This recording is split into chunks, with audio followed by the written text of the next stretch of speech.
Big Business Coalition takes aim at Democrats' $3.5 spending package. Exclusive. A recently formed coalition of more than 30 business and industry groups is launching the first in a series of planned ads taking aim at the $3.5 trillion spending package being pushed by congressional Democrats and President Biden. The ad blitz comes as House Speaker Nancy Pelosi struggles to advance the package through the chamber. The group says it will be spending six figures to run the initial ad, which targets moderate Democrats and Mark Kelly of Arizona, who could face a challenging re-election in the 2022 midterms. Mark Kelly voted for President Biden's first $2 trillion spending bill, giving bailouts to California and New York. Now Biden and Bernie want Kelly's vote for $3.5 trillion of additional spending and job-killing tax increases that will destroy thousands of Arizona family-owned and small businesses, the narrator argues. Massive tax increases. Lost jobs. Runaway inflation. Enough is enough. Telson. Kelly to oppose the Biden tax and spend agenda. The group says it will go up with additional ads as well as grassroots efforts to urge Democratic senators and representatives in other key states who will also likely face difficult re-elections next year to oppose their party's spending proposal, which includes an expansion of health and social programs as well as funding to combat climate change.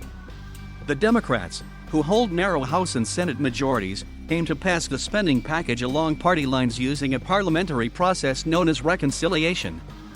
The America's Job Creators for a Strong Recovery Alliance, which was launched in May, is led by the National Association of Wholesalers Distributors, the American Hotel and Lodging Association, and over 30 other business associations. It claims that the corporate tax hikes included in the spending proposals would damage an economy recovering from last year's massive recession sparked by the coronavirus pandemic. The Democrats' measure would include nearly all key elements of the president's American Families Plan, including the creation of a national comprehensive paid family and medical leave program, funding for free universal preschool for 3- and 4-year-olds and free community college for all students.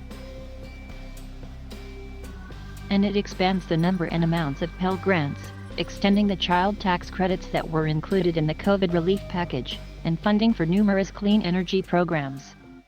The measure also includes expanding Medicare coverage for hearing, vision, and dental. To pay for their plan, Democrats are calling for tax hikes on corporations and the wealthiest earners, as well as beefing up the IRS in order to generate more revenue by cracking down on people who cheat or underpay on their taxes. If it becomes law, the measure would become the biggest expansion of the federal government's social safety net in many decades. Progressive champion Bernie Sanders, who successfully steered the spending blueprint through the Senate, which resulted in a 50-49 party line vote earlier this month, touts that if the measure becomes law, it will restore the faith of the American people in the belief that we can have a government that works for all of us, and not just the few. A key vote to advance the blueprint was delayed late Monday night until Tuesday afternoon, as Pelosi faced opposition from a small group of moderate Democrats. If the measure survives in the House, it faces more hurdles ahead, as two of the most moderate Democrats in the Senate, Sens. Joe Manchin of West Virginia and Kyrsten Sinema of Arizona, have opposed the plan's $3.5 trillion price tag. Sinema's opposition puts more pressure on Kelly, her fellow Arizona Democrat in the Senate.